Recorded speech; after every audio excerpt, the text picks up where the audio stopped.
হেফাজতে যারা এসেছে কওমি মাদ্রাসার গ্রাম থেকে আসা একটা কিশোর গরিব বলেই কি ওর নামে এখন পর্যন্ত একটা কমিশন করলে এই সরকারের ইজ্জত যায়?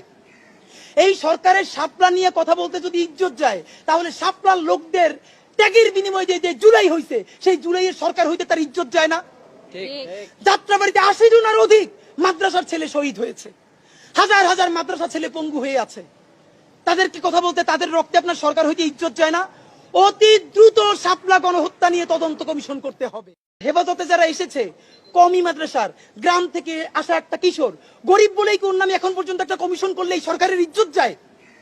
এই সরকারের শাপলা নিয়ে কথা বলতে যদি ইজ্জত যায়, তাহলে শাপলার লোকদের ত্যাগের বিনিময়ে যে জুলাই হইছে, সেই জুলাইয়ের সরকার হইতে তার ইজ্জত যায় না?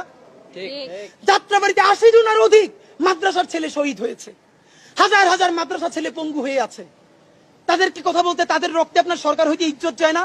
অতি দ্রুত